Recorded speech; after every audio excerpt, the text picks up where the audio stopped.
Hello guys, today mag-unboxing ulit tayo ng panibagong cellphone mula sa Infinix. Ito po siya, Infinix Note 5 Stylus. Tingnan natin kung worth it ba siya sa presyo niya na 6,999. Sa online lang po kayo makakabili nito.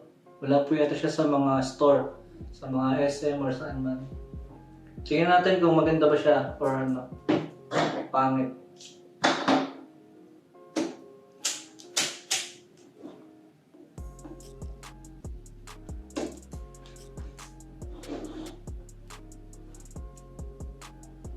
Made in China pala siya guys, nakalagay dito sa likod. Made in China. Made in India. Sorry. Isa siyang Android 1, isa siyang stock Android. Ang ROM po niya is 64GB saka 4GB RAM. Yun. Ito po siya, color black. Quick specs po niya is meron siyang, kung sa Samsung po is S Pen, ito naman po is X Pen. Yan. 5.93 Full HD yung display niya. Almost 6 inches po siya na meron 18:9 na ratio. At meron siyang single camera na 16MP na f1.8 aperture. Yun po yung rear camera niya. At meron siyang 16MP na front camera, low light selfie. 4,000 mAh battery. Then isa siyang full metal body. Tingnan natin kung maganda. Ang laman po ng box niya is meron siyang casing, jelly case. Ang protekta habang wala pa tayong makapal na casing. At meron siyang fast charger. So, actually mas maganda pa yung charger niya kumpara sa S4. Ilan ba to? 2 ampere siya, sabihin fast charging to. So meron siyang cable na flat. Flat po yung cable niya pa. Yung mga ganitong klaseng cable po hindi siya agad na kakabuhol-buhol. Then yun lang guys, wala siyang headset. Tingnan natin cellphone niya. Ito siya guys.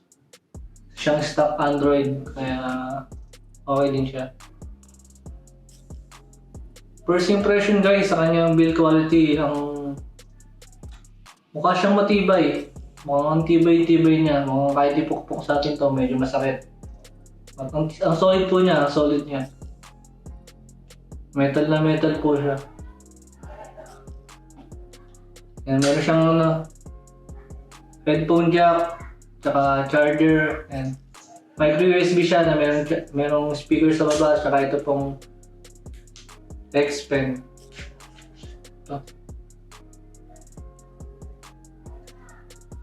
Ano sabi siya ng S Pen ng Samsung? Tingnan natin kung okay ba siya dito sa may S Pen niya.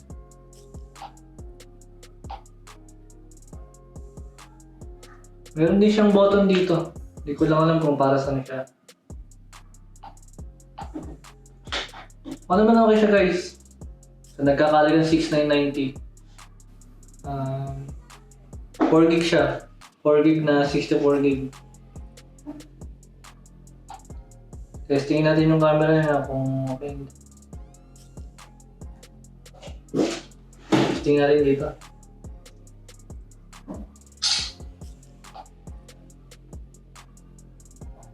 Ito guys yung sample shots niya, medyo hindi siya ganong kagandahan. Hindi ganong ka-detail yung picture niya, hindi siya naka-HDR.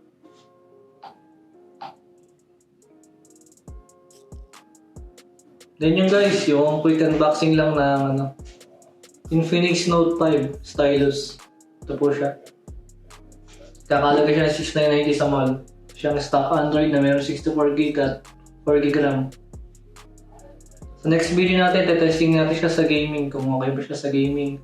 Saka yung full video din na kanyang camera. Then yun lang guys. Thank you for watching.